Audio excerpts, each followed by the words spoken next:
Song of the Answerer. 1. Now list to my morning's romanza. I tell the signs of the Answerer. To the cities and farms I sing as they spread in the sunshine before me. A young man comes to me, bearing a message from his brother. How shall the young man know the whether and when of his brother? Tell him to send me the signs. And I stand before the young man face to face, and take his right hand in my left hand, and his left hand in my right hand. And I answer for his brother, and for men, and I answer for him that answers for all, and send these signs. Him I'll wait for, him I'll yield up to. His word is decisive and final. Him they accept, in him lave, in him perceive themselves as amid light. Him they immerse, and he immerses them.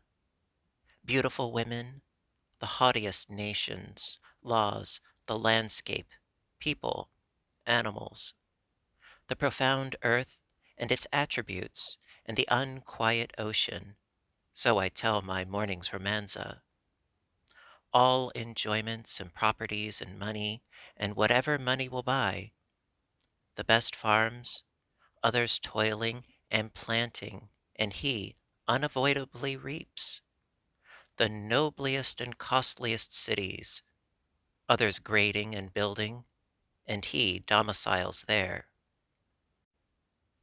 Nothing for anyone but what is for him. Near and far are for him the ships and the offing. The perpetual shows and marches on land are for him if they are for anybody. He puts things in their attitudes. He puts today out of himself with plasticity and love. He places his own times, reminiscences, parents, brothers and sisters, associations, employment, politics, so that the rest never shame them afterward, nor assume to command them. He is the answerer. What can be answered, he answers, and what cannot be answered, he shows how it cannot be answered. A man is a summons and challenge. It is vain to skulk. Do you hear that mocking and laughter? Do you hear the ironical echoes? Books, friendships, philosophers, priests, action, pleasure, pride, beat up and down, seeking to give satisfaction.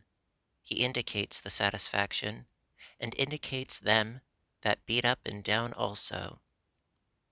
Whichever the sex, whatever the season or place, he may go freshly and gently and safely by day or by night. He has the pass key of hearts, to him the response of the prying of hands on the knobs. His welcome is universal. The flow of beauty is not more welcome or universal than he is. The person he favors by day or sleeps with at night is blessed. Every existence has its idiom. Everything has an idiom and tongue. He resolves all tongues into his own and bestows it upon men. And any man translates, and any man translates himself also. One part does not counteract another part. He is the joiner. He sees how they join. He says indifferently and alike, "How are you, friend?" to the president at his levee. And he says, "Good day, my brother," to Cudge that hoes in the sugar field. And both understand him, and know that his speech is right. He walks with perfect ease in the Capitol. He walks among the Congress, and one representative says to another, "Here is our equal, appearing and new." Then the mechanics take him for a mechanic, and the soldiers suppose him to be a soldier, and the sailors that he has followed the sea. And the authors take him for an author, and the artists for an artist, and the laborers perceive he could labor with them and love them, no matter what the work is, that he is the one to follow it or has followed it, no matter what the nation, that he might find his brothers and sisters there. The English believe he comes of their English stock. A Jew to the Jew he seems, a Russ to the Russ, usual and near, removed from none. Whoever he looks at in the traveller's coffee house claims him. The Italian or Frenchman is sure, the German is sure, the Spaniard is sure, in the island Cuban is sure. The engineer, the deckhand on the Great Lakes, or on the Mississippi, or St. Lawrence, or Sacramento, or Hudson, or Panama Sound, claims him. The gentleman of perfect blood acknowledges his perfect blood. The insulter, the prostitute, the angry person, the beggar, see themselves in the ways of him. He strangely transmutes them. They are not vile any more. They hardly know themselves, they are so grown. 2. The indications and tally of time. Perfect sanity shows the master among philosophs. Time, always without break, indicates itself in parts. What always indicates the poet is the crowd of the pleasant company of singers and their words. The words of the singers are the hours or minutes of the light or dark, but the words of the maker of poems are the general light and dark. The maker of poems settles justice, reality, immortality. His insight and power encircle things and the human race. He is the glory and extract thus far of things and of the human race. The singers do not beget, only the poet begets.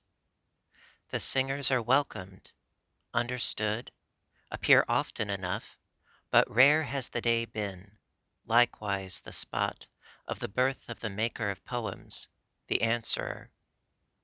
Not every century, nor every 5 centuries, has contained such a day for all its names. The singers of successive hours of centuries may have ostensible names, but the name of each of them is one of the singers. The name of each is eye singer, ear singer, head singer, sweet singer, night singer, parlor singer, love singer, weird singer, or something else.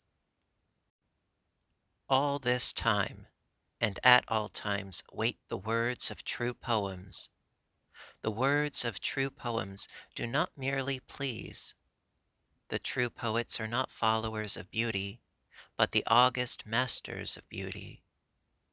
The greatness of sons is the exuding of the greatness of mothers and fathers.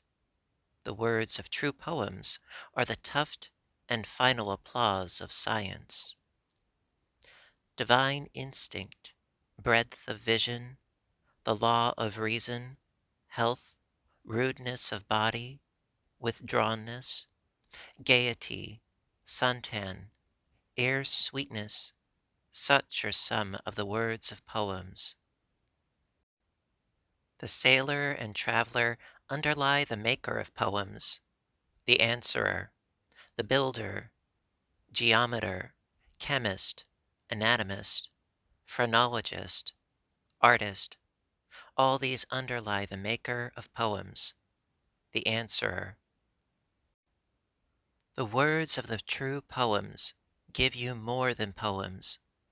They give you to form for yourself poems, religions, politics, war, peace, behavior, histories, essays, daily life, and everything else. They balance ranks, colors, races, creeds, and the sexes. They do not seek beauty, they are sought. Forever touching them, or close upon them follows beauty, longing, fain lovesick. They prepare for death, yet they are not the finish, but rather the outset.